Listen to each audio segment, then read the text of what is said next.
يا أيها النبي قل لأزواجك إن كنتن تردن الحياة الدنيا وزينتها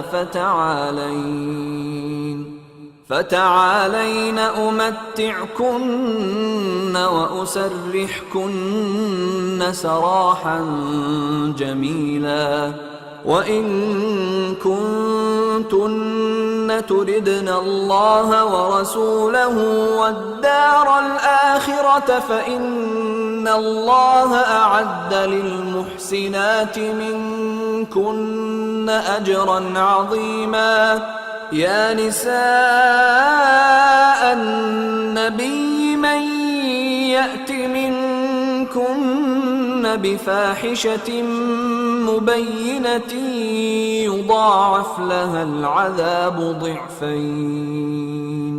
وكان ذلك على الله يسيرا. ومن يقنت منكن لله ورسوله وتعمل صالحا نؤتها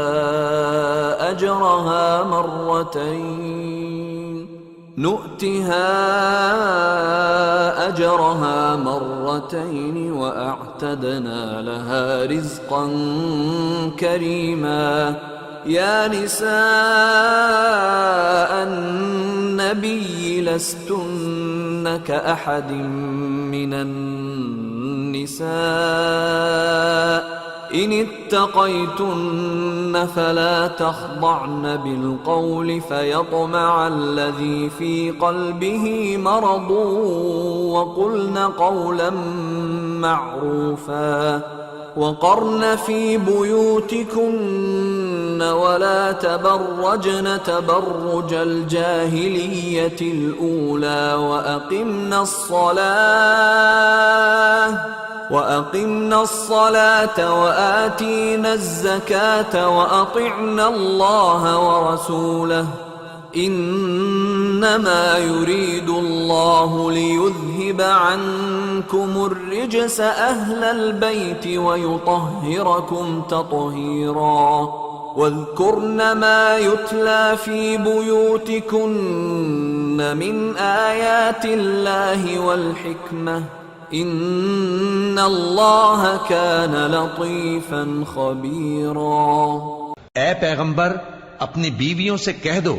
کہ اگر تم دنیا کی زندگی اور اس کی زینت و آرائش چاہتی ہو تو آؤ میں تمہیں کچھ مال دوں اور اچھی طرح سے رخصت کر دوں،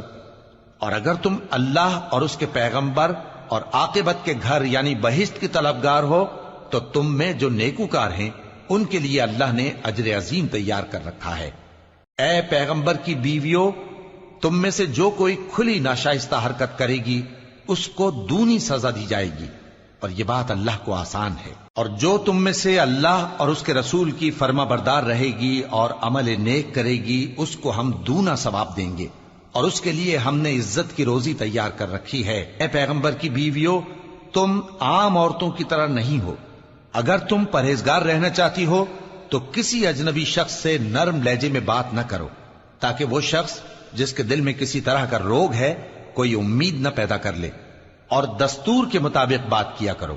اور اپنے گھروں میں ٹھہری رہو، اور جس طرح پہلے جاہلیت کے دنوں میں زیب و زینت کی نمائش کی جاتی تھی اس طرح اظہار زینت نہ کرو، اور نماز پڑھتی رہو اور زکوٰۃ دیتی رہو، اور اللہ اور اس کے رسول کی فرما برداری کرتی رہو۔ اے پیغمبر کی گھر والیوں، اللہ چاہتا ہے کہ تم سے ہر طرح کی ناپاکی دور کر دے اور تمہیں بالکل پاک صاف کر دے، اور تمہارے گھروں میں جو اللہ کی آیتیں پڑھی جاتی ہیں اور حکمت کی باتیں سنائی جاتی ہیں ان کو یاد رکھو، بے شک اللہ باریک بین ہے، باخبر ہے۔